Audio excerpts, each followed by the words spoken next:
Welcome to the 4th season of the Kuriboh Championship Cup, a Yu-Gi-Oh! Draft League. For those of you new to the format, let's get right on into it. The Yu-Gi-Oh! Draft League is an alternative format of Yu-Gi-Oh! Where duelists can pick and choose their favorite decks through a selective process called drafting to use throughout a regular season and the playoffs.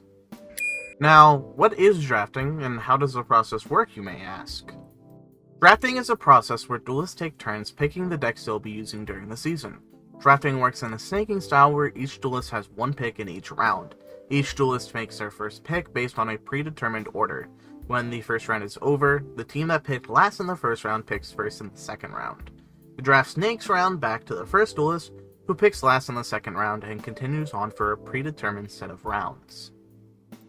So, I know what drafting is now, but how do I make a draft? Well, let's start off with a question. What is your favorite deck? Dino. You see, a few years back on a routine dig for dinosaur fossils, a landslide broke out and nearly broke my leg in two. They had to operate quickly, so they used the dinosaur bone I found to save my leg. Ever since, I've had what they call Dino DNA. The doctor says it makes me stronger than the average Joe.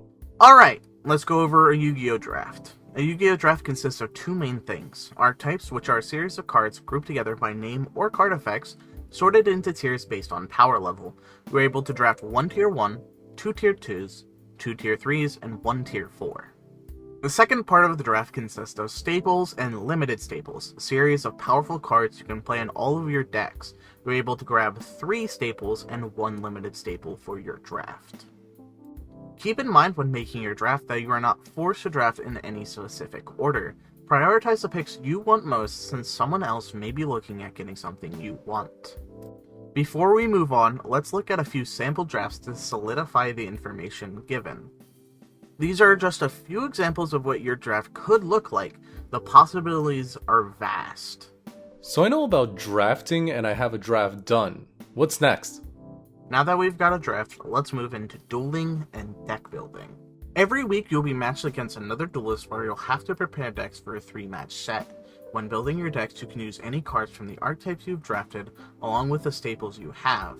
As well, you have access to any archetypal cards that are not listed on the tier sheet, and you can use any non-archetypal card not listed as a staple.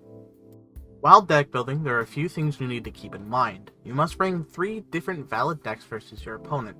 A valid deck must follow certain rules. For a deck to be considered as a certain archetype, it must contain at least 10 cards of that archetype in the main deck, and no other archetype placed in the main deck can exceed the amount of cards in the main archetype. As well, the deck can contain no more than 1/3 of the main or extra deck being other archetypal cards you have drafted. Lastly, here are all the rules we play with as a refresher if you need it. Pause now if you want to read. So what if I want to make my own Yu-Gi-Oh! Draft League? Well, if you want to create your own Yu-Gi-Oh! Draft League, feel free. These rules are not set in stone, so feel free to take creative liberty with the format. Thank you very much for watching the KCC explanation video. If you want to watch some content on the format, I'll be linking some stuff down below. Go ahead and check it out.